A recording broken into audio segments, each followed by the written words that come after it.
We are back. It is episode 73 of the Metal Round Table. Read that. Whoa! Wait a minute. Who are you? I am Metal Rob, and with me, as always, is great. Oh, Carcass John. I am back.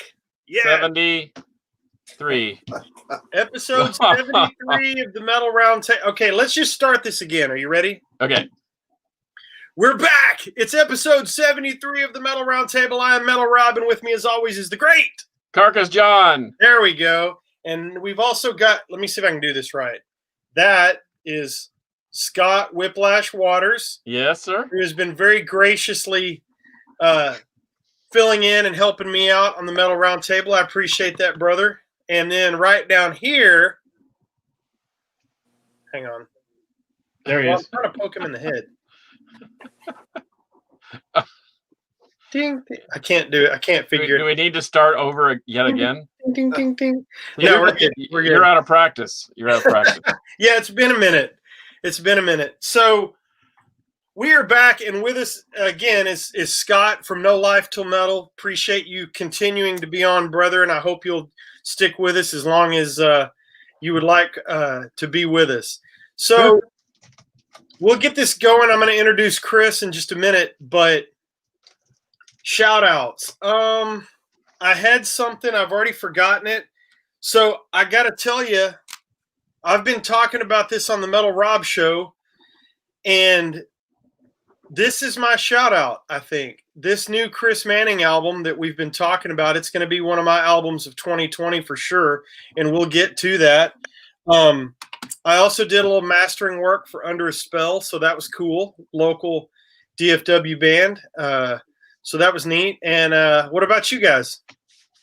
Carcass? Well, I'm going to shout out my son-in-law, Brandon Sorby. He gave me this Lich King shirt last year, kind of as a, I don't know if it was a joke or a motivation, but I couldn't fit into it. It's a European extra large, and you know me.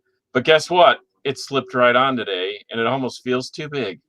Nice. So what are you going to do about it? So shout out to Brandon Sorby and my daughter, Carcass Spawn, who has been on the show. It helped me out that one time when we did the episode live and in color from the mountains of Utah, and that was really cool. But other than that, what about you, Mr. Scott? I got a new record in the mail today. I got a new potato chip in the mail today. Oh my! Oh no! That's it right there. I'll get it. Look at my back. Isn't it pretty? Production value. A new. There we go. Never said I wasn't professional, but I got the new Accuser. Oh, nice. You got another? Is it another potato chip though? Because didn't you get that last week and it was kind of potato chippy? Yep. And they sent me my replacement record, and it's also warped. So they've got an issue over there. They're putting those things in the jacket and shrinking them when they're still warm. That's what's happening. Something, because they're all shaped like potato chips. Can't you flatten that out? Oh, I can, but flattening out a record will make it playable, but it still messes up the sound because you take plastic and you flatten it, and it no longer is going to be perfectly round. It's going to get a little egg shaped. Yeah, right on. But yes, I can fix it, which is what I'm going to do because obviously they're all going to be jacked up. Yeah, well, that sucks. Well, Chris, welcome aboard, Chris. Now he's gonna. Oh, production value. Oh my gosh! It's What's up, Rodney? Guitars. I just bought a brand new black one, and these are amazing instruments. My Gibson, my new black one was made in April, and it's the best instrument I've ever owned. Nice. Those are my shout outs. So I'm also a big Fender guy too. I love the Fender neck. Hey, get up on your mic a little bit if you can. Yeah, Okay. You're not very loud. I can just talk loud. Then I don't have to look at my ugly mug anymore. You can look at Bruce Kulick instead. Nice. His hair looks so natural. Well, let me introduce our special guest today. This is my buddy from, since 91, I think. As best we can, 92 as best we can pin it down. And it's Kiss related. the reason we know about what time we met, because it was right around the Revenge tour, right before. And we can tell that story as we get into, well, that's 90s Kiss. But anyway, so I want to introduce you the guy I was talking about the album earlier. This is my buddy Chris Manning. We have known each other for, gosh, a long, long time. And when he got to doing his big rock record, he's done lots of instrumental stuff. He did a New Age album years ago. Did a nice EP with the song called Texas Smoke on it. I don't remember what else was on there, but has been prolific in guitar music for a long time. And I've been after him for 20 years to do the big rock album. Well, he did, and he fucking delivered. This thing is out of this world. And so I made a little match with that guy right down there. And now this album just came out on the 11th on Scott's record label. So I'm glad to have made that match. And this thing just crushes, man. So let's talk a little bit about the record before we get into the 80s Kiss thing. Just give us the synopsis of how it, just run us through how it started and how you got Bruce and all that stuff. Yeah, so I started, I've had some songs written for a while. I started writing in June of last year, so 2019, before COVID, and wanted to locate the right vocalist. I know a lot of vocalists that are great vocalists, but not all of them can write. And I went to, I found a guy named Chris Hodgson, phenomenal vocalist, versatile vocalist, incredible range, but he's also a guy that can write hooks all day long. And I wrote a song with him to see how it goes. I think the first one we wrote together was Ascend It. I really liked how it came out, so we just kept writing together. And it just kept getting better and better and better. And we really clicked.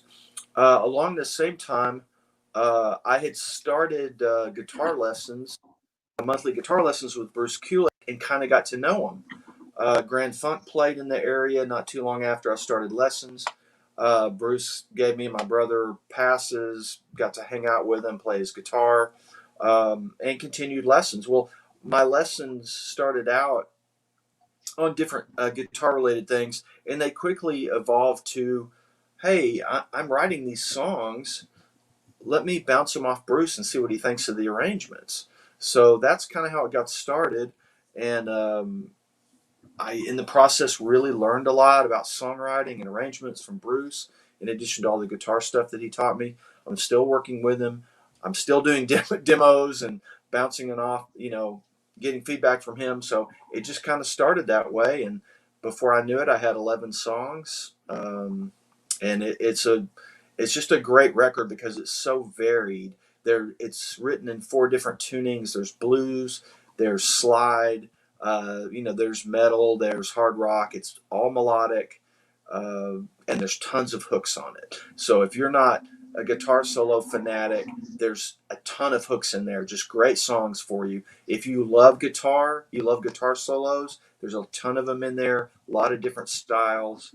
I'm very influenced by Kiss, Aerosmith, Deep Purple, King's X. I think more recently the album has a lot of heavy dose of Alice in Chains in it too. So it's just a great mix of all my influences, and it was very influenced by Bruce and his feedback and suggestions on arrangements, and the great Chris Hodges. What can I say? I mean, he made my music into great songs. So that's all you can he did. If you sum this up, Scott, tell me if you agree with me. To me, if I were to describe this album to somebody, it is a melodic hard rock album. Absolutely. And I know there's a lot of different influence, but it's cohesive as an album too. That's what I was going to say, because he was just saying about all the different sounds and styles and tunings, but the whole album from front to back is very cohesive. I mean, you put it on and you don't turn it off until it's done. There's no skip button songs. It's just a great album. Actually, Bill Bafford called me earlier today from the Lights of Metal Records, and he's like, "Man, I can't get this Chris Manning album out out of my CD player. I was like, yeah, it's a great album. So anyhow, agreed. Christian, I can tell whose artwork you've been working on. Yeah, right. That's funny. Yeah, it was just a no-brainer to me whenever Chris started sending me the songs, and he only had 2 or 3 songs out. I started hitting you up saying, hey, man, if you guys are looking for original music and trying to, help break stuff, because the thing I like about No Life Till Metal is you completely agree and admit to is you want to be that stepping stone. And so I thought it was just a fantastic marriage, and I just appreciate you taking a chance on my buddy, Yeah, well, it worked out well, and we're still pushing. We just put out a new lyric video, and just gonna keep pushing and pushing and pushing. I'm hoping it'll do well enough we can go to vinyl eventually. Yeah, that would be awesome. So let's get down to what brings us together today. Carcass is an expert in this subject and admitted. No. Yeah, Carcass is not an expert. In fact, Carcass is so distant from this subject that I felt completely inadequate, and so I actually have the records in question, and some of them on vinyl even, and I muddled through them, and I have to admit, I was very shocked. I mean, look, I love Kiss, okay? I think even their new stuff, I think is fantastic, and I don't think they've ever put out, and you can battle me in the comments, I don't care. I don't think they've ever put out just a total crap record. They all have something. They all have, you can go ahead, make my day. I went through this trash. This was in my trash section of my collection, and I okay. I'm gonna say something so shocking. I think out of the bunch, this might be my favorite. Oh, yeah, we'll get there. So we'll get there. I'm sure we will. Now, Lick It Up is great, but you know what? The Vinny stuff, like Unmasked, I don't know. It's just weak. It's twangy. But you guys, I'm gonna sit here and I'm gonna listen and I'm gonna get an education because Let's start at the beginning. 1980. Okay. Yeah, 1980. Let's do it. I didn't like it. I thought it was no makeup. I thought it was that was the ground rules. 80s okay, Kiss. Okay. I thought so too, Chris. I thought so too, but I sent y'all an email. 80s Kiss. It don't matter. We'll get to the makeup stuff. But I mean, okay, what do you got? Vinny Appice producing here, who also produced the last album. They had a big hit with the disco song that convinced them to use him again as a producer. But this album has great songs that are very poorly produced. I mean, it's okay. I don't like it. Personally, I don't like it. The production robs the band of their edge.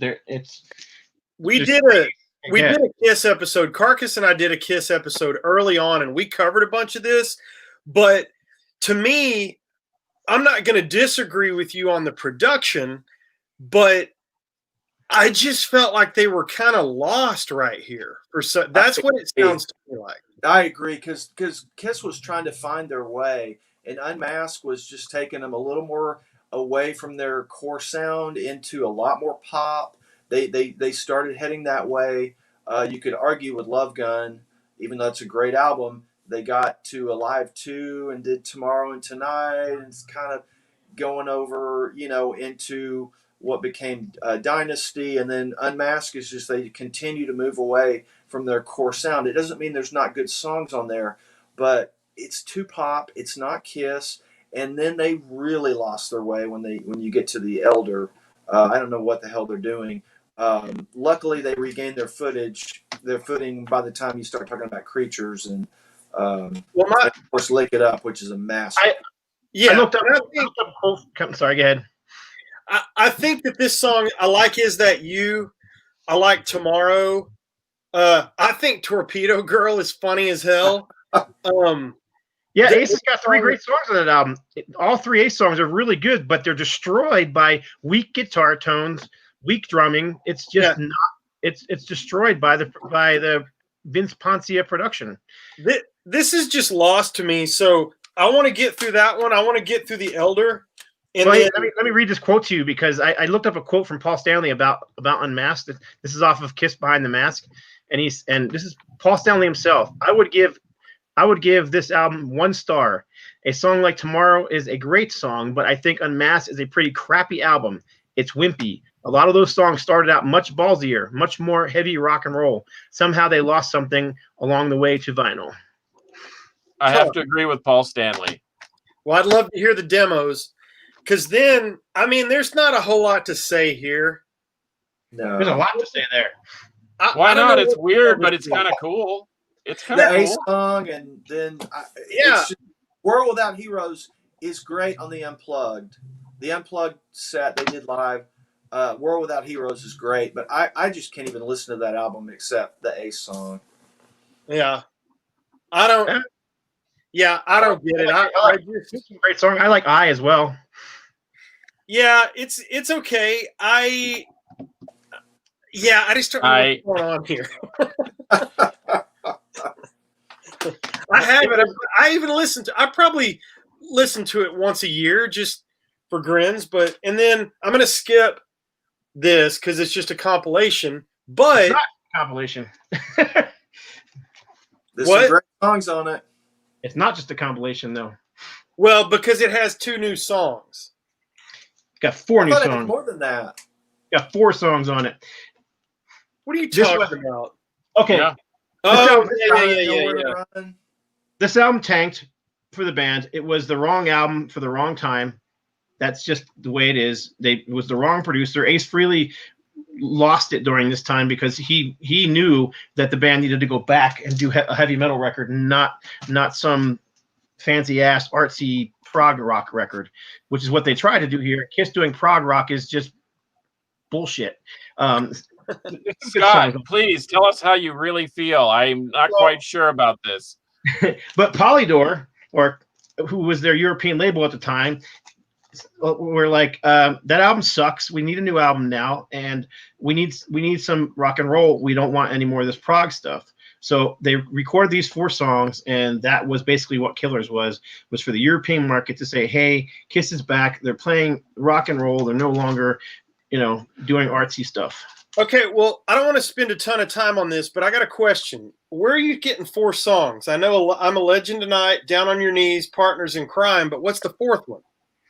Hang on, let me look. I'm a Legend Tonight, Down on Your Knees. I haven't looked at this one. Sure Know Something is on there, and Nowhere to Run. Say that one. Oh, okay. That's the other one. Okay, that's how much I've paid attention to that because I don't even know what that is. Yep. But those 4 songs were still Kiss searching for a sound that wasn't quite the, when John and I were talking last week about the whole 70s sound and on all these bands kind of losing their way at the end of the 70s before, in the meantime, you got all these underground bands coming up, this new wave of heavy metal coming up in 78, 79, 80, and Kiss was lost in their rock star ways and didn't know what the heck they were doing. I think if they would have created a heavier record than those, they probably would have skyrocketed rather than sinking into half empty stadiums at the time. But right now, I want to turn Chris loose on this because Chris and I have had not a debate. We've had this discussion many times over the years, and sometimes we'll call each other and say, "Hey, man, do you have time for Vinnie Vincent talk?" And this is why. So tell us, Chris, Vinnie Vincent's. Tell us the importance. You know what I'm talking about. Yeah, so Vinnie Vincent came into history at a time where they really wanted to start leveraging the Van Halen sound. They wanted to get away, not totally, but they wanted to get away from a blues-based guitarist. They wanted a flashy Eddie Van Halen. And they got really lucky that Vinnie Vincent was also a killer songwriter. So, in my opinion, Lick It Up is a top 5 Kiss album, regardless of if they have makeup on or not. Creatures of the Night is also incredible. It put them back on their feet. It gave them a new compass, along with a new updated sound, courtesy of Vinnie Vincent. The Creatures is a very interesting album because Vinny wasn't a member when they were recording it. He was one of the studio guys brought in. I don't know if you guys realize the great Robin Ford, who's a legendary blues player, played the solo on "I Still Love You," and I think another song too. There's a lot of studio guitarists that came in to help them with solos on that album, and it's really funny to think Robin Ford played on the Kiss album, if you know Robin Ford. But I think Vinnie Vincent was a really important ingredient to especially songwriting, and his flashy style really brought them current. And I think Vinny's abilities as a technical player was just complete undoing, because left to his own devices, he's a complete idiot. He's a complete musical idiot. He can write great songs under direction of people that want to steer this into a song-based, rock band. Left to his own devices, he just went off and just fell off a cliff, because he doesn't know what he's doing. He can't self-censor his playing. And there's a ton of guys that can play all the fast stuff Vinnie Vincent can play, but they do it in bursts. They do it selectively. They do it creatively. They do it melodically. Vinnie, after he got out of Kiss, all he did was just shred. It was just nonsense. But this Kiss stuff he did really redirected them and put them in the direction they needed to go. And I think he's, a very, very important part of history. Well, and one of the things that we're going to talk about, and we'll finish the point later, he saved Kiss not once, but twice, and that's in a later decade, but you can explain that when we get there, I guess. But, okay. No, they had some mega songwriters on that album.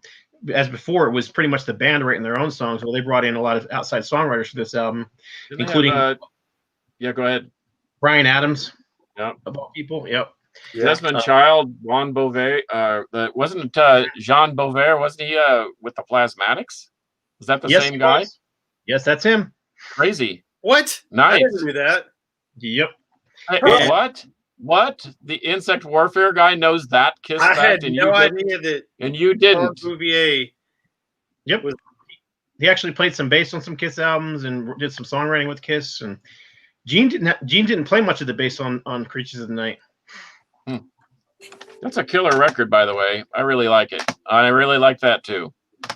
And the thing about Lick It Up, it's the rock and roll over of the catalog. It's a pure Kiss album with, I guess, no outside songwriters. And I love when bands do that. Writing with Desmond Child, they wrote some great songs.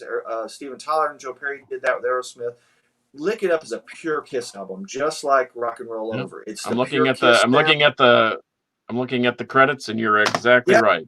To find an outside writer, I would say, I would question if Vinnie Vincent didn't write the whole damn thing, and Gene and Paul did a little bit of, tweaking on the lyrics and vocal melodies. I don't have any evidence of that, but I kind of wonder how, if Vinnie wrote damn near the whole thing.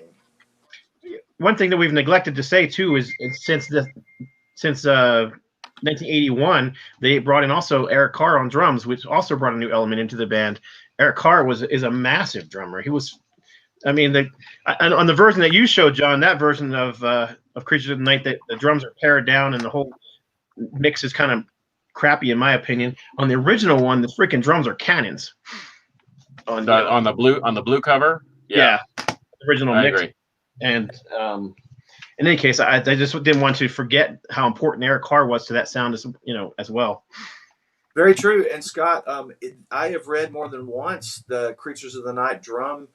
Those drum sessions remind a lot of people of John Bonham, of the power and also of the tone he was getting. A little more processed because it was the time period, in the early 80s, but very powerful drum sound, and a lot different drummer than Peter Criss, obviously. For me, I see this album as their Heaven and Hell. It was Kiss reimagining themselves for a new era of heavy metal, and then Lick It Up came out, and that was just the follow up to that one. There was no more makeup on the U.S. cover, but it was part two, basically, of Creatures of the Night, in my opinion. Yeah. Well, this to me, the reason that this is so special to me is this came out when I was 13, and this was probably the first one that I bought when it was current. And so I remember putting on the probably cassette at the time, or maybe I bought the vinyl and transferred it to cassette to listen to in my Walkman. But I remember walking around the country roads where I lived listening to Exciter, and there's nothing spectacular about the solo in the middle except that it's a wash and reverb, and I just thought that was the biggest, coolest thing I'd ever heard. So yeah, this one to me, I'm with you. It's a top 5, maybe top 3 Kiss album for me. Speaking of Vinnie Vincent, a friend of mine got to meet him, and he got me a signed copy. Then he signed right across Gene Simmons' face. Shocking. Yeah. Probably what I would have done too. But I mean, Exciter, that's a heavy song on here. Not for the Innocent, another song. Lick It Up is not my favorite song on here, but I mean, it is what it is. It did well for him. Well, it's one of the 2 or 3 Kiss heavy metal albums, because Rock and Roll Over, like Chris was saying, is a classic Kiss album, but it's a Kiss album. This is more of a metal album to me, more of an 80s metal album. So and Gene didn't have any filler songs on Lick It Up. I love all the Gene songs. There's not any filler on Lick It Up. Yeah, I agree. So it had a good look too. You gotta like that look, huh? Oh, nice. And it's getting dark in here. Yeah. So this is another one that was very seminal in my Kiss upbringing, because MTV had that Live 84. What was it called? Hang on. That full concert video that they had on MTV. Live. I watched that thing 1,000 times at my buddy's house because he had cable. And so this one, to me, even though I don't like the whole thing, I think there's some goofiness on here, this is still a really influential Kiss album for me, because I watched that concert 1 billion times, and Paul Stanley doing his solo. Embarrassing. It was showmanship. His solo was nothing more than showmanship, and he was good at what he did. He definitely was. Yeah. So it was fun. You know? So what about this? Right, almost in the dead middle of the 80s. What do you think? Saw this tour twice. Was a huge fan. I'm not as big a fan of this album as I used to be, but there are some great songs on here. Of course, Heaven's on Fire is you can't deny the hook on that song. It's a huge hook. Thrills in the Night was a great song. That song was actually written for Creatures of the Night and didn't make it on an album until this one. Oh, I didn't know that. Yeah. Thrills in the Night is a great song. Yeah, I actually saw this. I saw this tour twice. On one of the tours, I think it was at the Meadowlands in New Jersey. You know that we were up front for the general admission. You know how they used to have those big metal bars to keep you away from the stage. Well, the metal bars, there was so much pressure from the crowd putting on that the metal bars came down. I mean, literally like this against the stage. So there were like steps up to the stage from these metal bars. So we ended up sitting on the stage for the entire Animalize show right on the edge of the stage, looking down the grates at all the fire, which they didn't use, because if they did, we would have been fried. What side of the stage were you on? Ended up getting my picture in Faces. Remember Faces magazine back in the day? Yep. Yeah, ended up getting my picture in Faces magazine sitting on the stage on that Kiss show, because it was a picture of the band, obviously, but you could see me and my buddy on the down the bottom. So that was a big thrill for me back then. Yeah, Animalize is an album I don't listen to that often. I love Thrills in the Night. Heaven's on Fire is great. Into the Fire is a great song. I just find it kind of an odd album because I think Mark St. John doesn't fit at all. I agree. Entering solos, it just doesn't work. I don't know what they were thinking that they went with him, but Under the Gun is a great song too. Yep, it's a good song, but I think, although most people wouldn't agree with me, I think this is a better album. Yes, I agree with you. King of the Mountain is stellar. Why they didn't play it live? Why didn't I know, it's a great song. One of my favorite songs. They should still be playing King of the Mountain if Paul could still sing. Yeah, it's a great song, but there's some good stuff. I don't know. I like this whole album. There's not really a song I don't like on it. I mean, there's the last song is a bit, goofy, all night, but other than that, I like the rest of the album. And I agree with you. Can you believe it? I actually agree with you on this. King of the Mountain is great. I love Who Wants to Be Lonely. I love I'm Alive. I love Tears Are Falling. They had a couple of great videos. A killer video, yeah. On this, I just listened to this one yesterday. And guess who's making their mark on this record, Chris?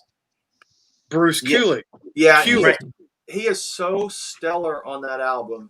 And he is the perfect guitarist at that time. He can play the flashy stuff like Vinny, like Van Halen, but he's really, you find out later, he's really a blues-based guitarist that just injected some Flash and some Van Halen stuff into his playing. But I thought his solos are just stellar on this album. I would like to address Mel's question of why I am in a purple haze. The sun has gone away. I had great lighting to start this thing, and I can't easily move to get closer to the light. So you need to hit up my daughter for a halo light. I do. On I'm Amazon. very sorry. I did look up a Paul Stanley quote on this album because I think I disagree with Paul on this album. Paul Stanley's quote on Asylum is, "This is just a 3-star album. It was an attempt to follow up the amazing Animalize, but I don't think it was as good.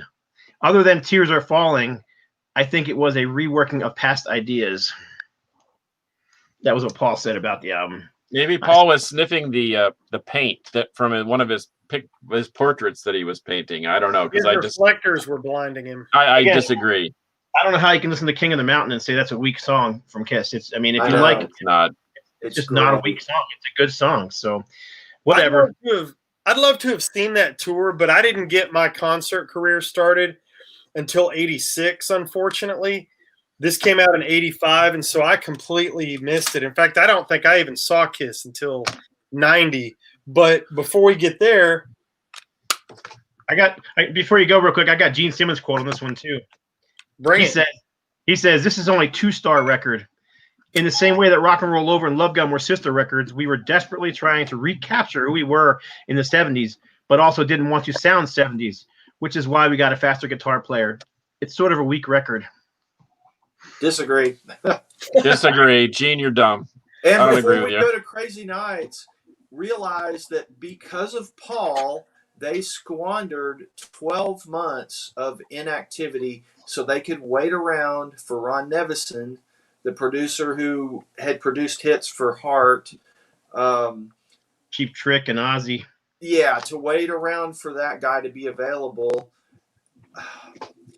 They just squandered a year. Everybody just sat on their hands and did whatever. To produce this.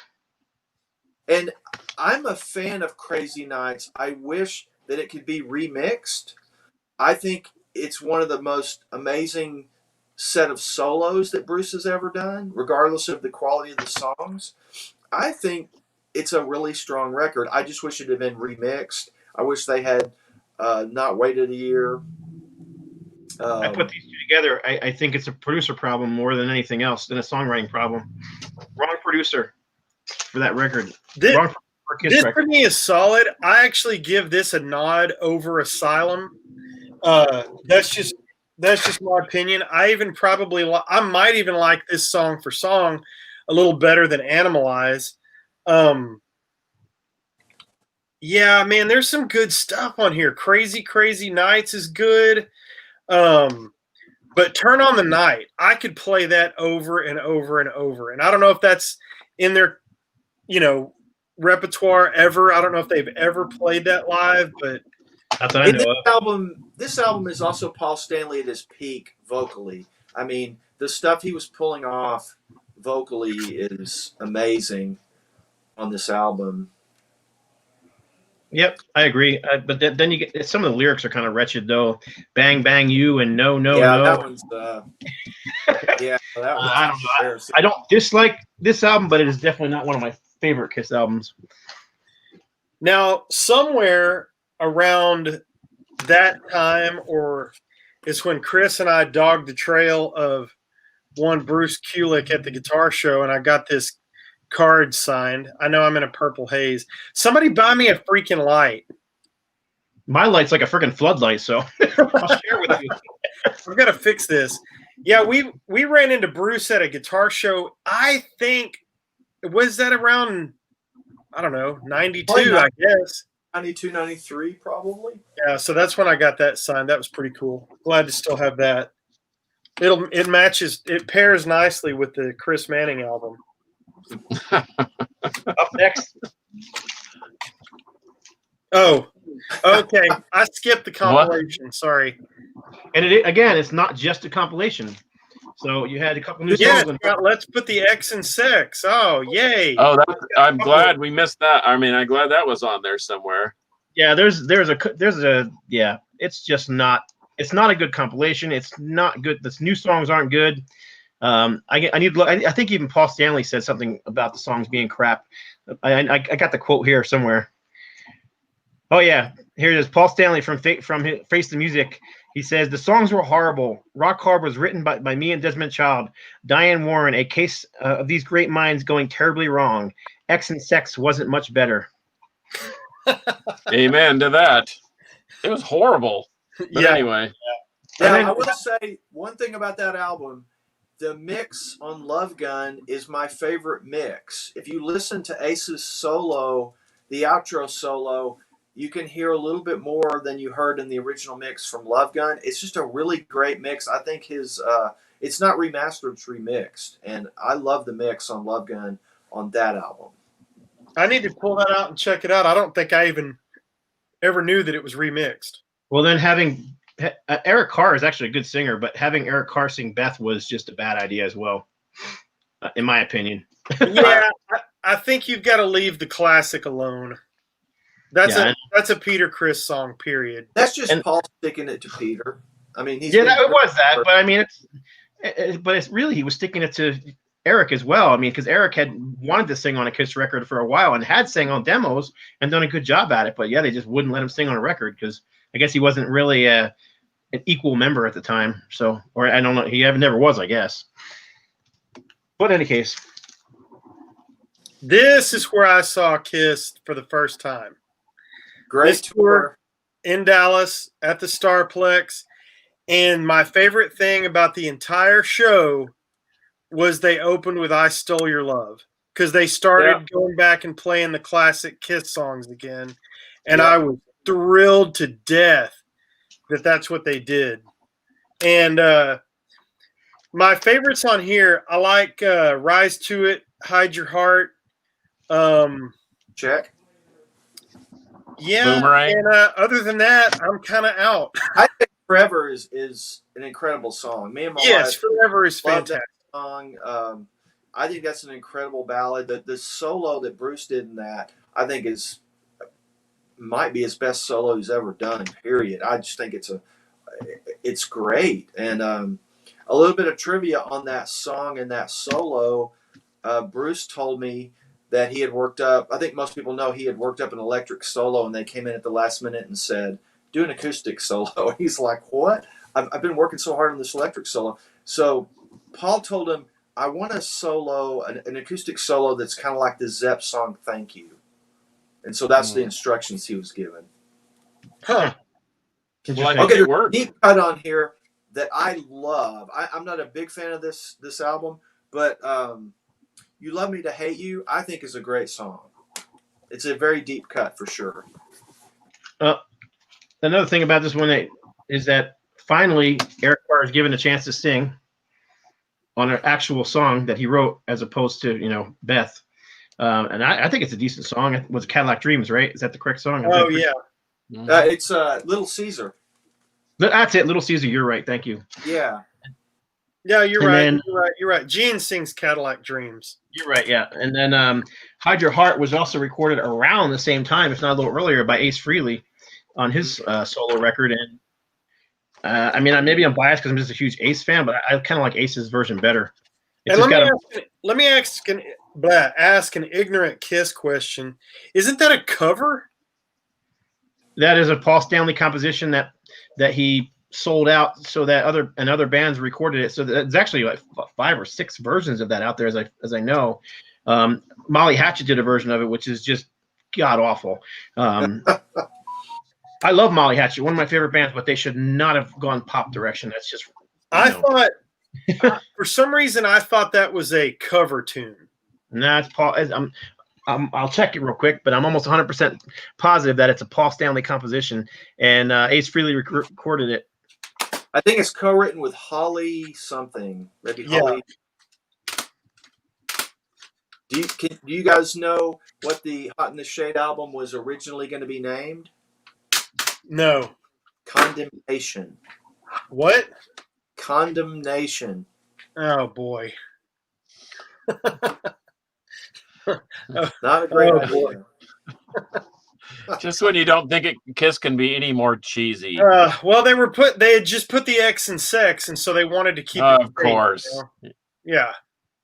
Yeah, and let's see. He did write the song. I don't see a co-writing credit on it, but I guess it doesn't make a difference. But Bonnie Tyler recorded the song, and Molly Hatchet and Ace Frehley all recorded the song, I believe all around the same time. So Bonnie Tyler, Molly Hatchet, Kiss, and Ace Frehley. Boy, that is a weird. That's weird. That's weird. Oh, Sorry. It's Holly Knight and Desmond Child. Oh, he keeps looking down.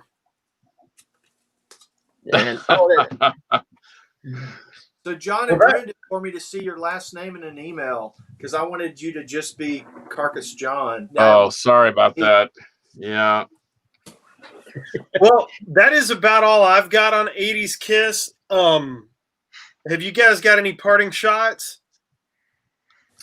They closed strong because of the tour on Hot in the Shade. Hot in the Shade was a decent album. We didn't mention a lot of the songs are just demos. They just said, well, it sounds pretty good to us. We're not going to spend the money and record, quote, real versions of it. There's actually some drum machine on Hot in the Shade. But the tour was, they went back to classic Kiss, a lot of new songs like Rob alluded to, Without Still Your Love, eliminated drum solos and said, let's just play as many songs as we can. So I think that led them into Revenge, which is in the next decade. Yeah. And it also was the video. They did a video for, I can't remember what song it was, top of my head, but they put the makeup back on for the video. Oh, it's Rise to It. Yep, Rise to It, yep. And that was kind of the hint at things to come. Yeah. I mean, it wasn't intentional, of course, but yeah, I mean, obviously, a few years later, we got a reunion tour, so. Yeah. Well, boys, it is good to be with you today. I wanted to say thanks to Chris for coming on. Appreciate you, brother. Yeah, the album is great. If you want to pick up Chris's album, you can get it at nolifetillmetal.com. And if you want to keep up with all things Chris Manning, which you should, because I believe you're already working on new music, are you not? Always. Yeah. So Chris-Manning, yes? Chris-Manning.com. Perfect. Book as well. Perfect. Carcass, tell us everything you know about 80s Kiss in like 30 seconds. It's okay. I think it was a dip in the road, but it as was mentioned, it sort of led them back into who they really are, and that's Kiss with the makeup, in my opinion. And I did have some interaction with Vinny after he was bounced, and I remember Gene Simmons telling someone on the phone that he's the most brilliant songwriter and guitar player he's ever worked with, but he's the most self-destructive person that he's ever worked with too. And so I think to Chris's point, if you could have just kept him in the box and focused on certain things, he really could have. I mean, he did help propel them into new heights, but I saw them when they were the Vinnie Vincent Invasion. Afterwards, my friend Bobby Rock, who's a stellar drummer, and Mark Slaughter and Dana Strum, all great guys, great musicians.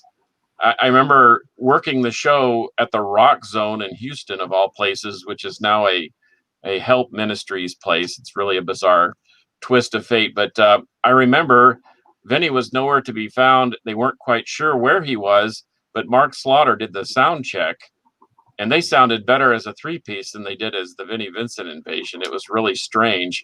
And I never knew that Mark Slaughter was a great guitar player, but he's a fantastic guitar player. And as a three-piece, they were even more awesome. But then here came Vinny straggling in right at the last very moment, and he, of course, shredded and did his thing, and everyone thought all was good. But there was a lot of turmoil on the road with that guy, but that's what I remember about the Kiss thing, and I think Kulick is, I think he's fantastic, and I think that he's probably the glue that kept them together. I think, but anyway, that's what I know about 80s Kiss. I don't really. I listened to every one of these within the last 2 days, just to make sure that I had some semblance. And you know what? They're not bad. There's not a real, even the Elder. It's weird, but is it any more weird than some of the stuff that we, like Tommy or Quadrophenia that the Who spilled out, or some of these other bands? Not really, but that's the thing about Kiss. There's always one or two good songs on every record that you think, well, I'll buy the record because there's that one song or that second song or whatever. But anyway, no, that's what I know. And if you're a Bruce Kulick fan and you want to hear one of the very latest things he's recorded, pick up Chris's new album at NoLifeForMetal.com. And if you want to hear Bruce's fine work, track 3, Start Over Now, featuring Bruce Kulick. And one more thing, Chris, I'm into ambient music. I'm into new age type of things too. So can I find that on chris-manning.com? Absolutely, out there. Okay. You can find it on.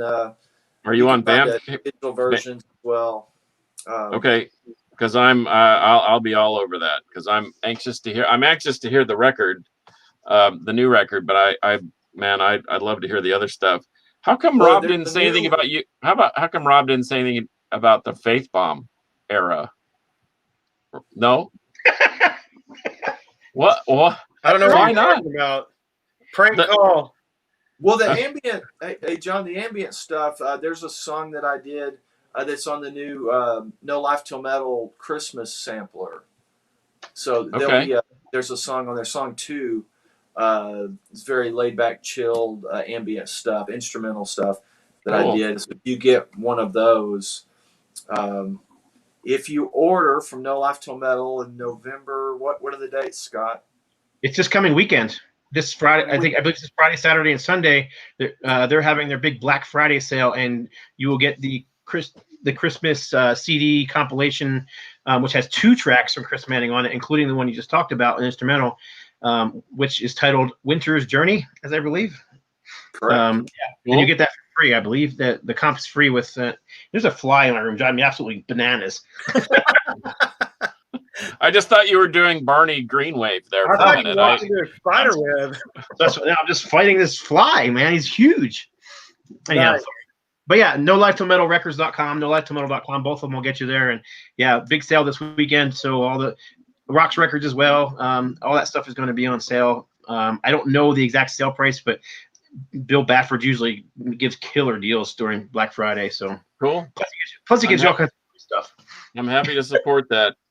Oh, look, special guest Chris Manning of what? Say it, Rob. Say it. Come on, man. I love Faith Bomb. I'm a bit player on the Faith Bomb stuff. I mean, I co-wrote a song. I played bass on one of the albums. I probably did 2 live shows out of all the live shows they did. I was just like a utility infielder bot. Rob would just call me. I need a solo. No Faith Bomb talk. But okay, speaking of the new album, there is a music video that has Bruce Kulick in it for the song that he played on. It's a great video. It's out there as well. Right on. Oh man, yeah. If you want a taste of the album, just go out there and find Chris Manning on YouTube and check out the videos for, I believe they are Start Over Now and Push. Am I right? Push. Yep. Correct. Exactly.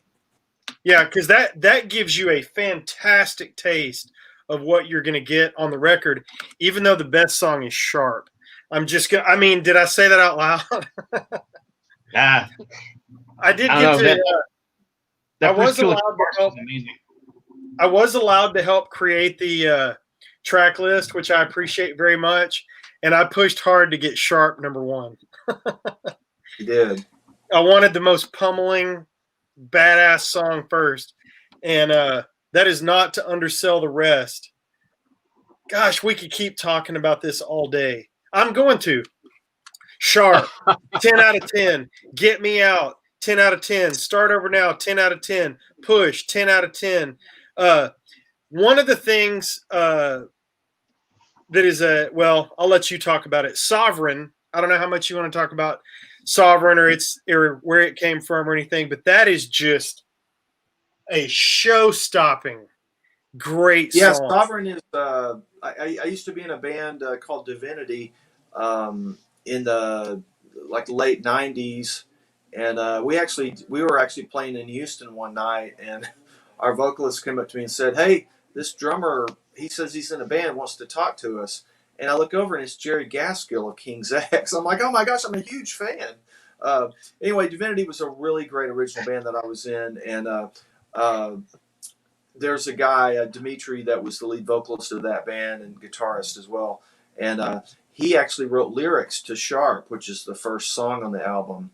And it was great to write with him again. And then I re-recorded a song that whole band wrote together back in the 90s, and it's called Sovereign. And it's just a great song. It sounds just as good as it did back then. Yeah, it does. We were always Queensryche, so if you like Queensryche, you'll probably like some of my new album as well. One last thing about this album before we get off of here. Tell us about To the Sixth Sun and Chandler.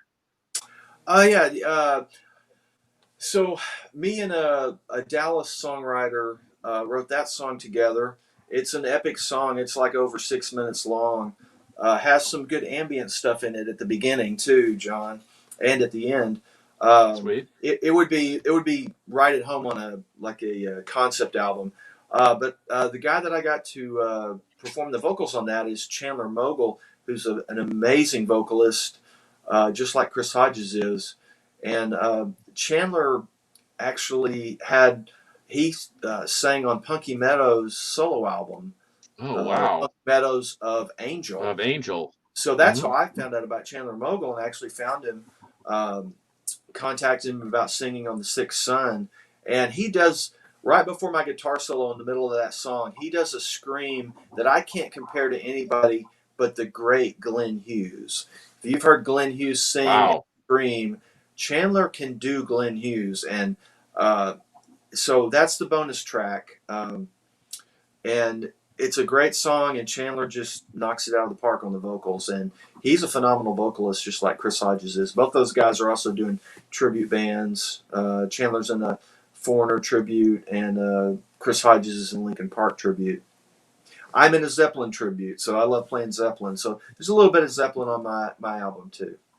Yeah, it's a great record. I will stand by it until the day I leave this earth. It is amazing. I love it.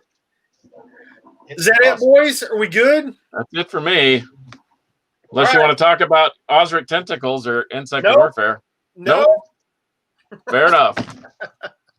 All right, it's good to be with you boys again. Now, Chris, I don't know if you know how we do this, but we say until next time, we throw the metal horns and we say metal will prevail. So, for episode 73, I am Metal Rob with Carcass John and Scott Waters and Chris Manning. Thank you so much for tuning in at I am Metal Rob, at Carcass John, NoLifeTillMetal.com, Chris-Manning.com.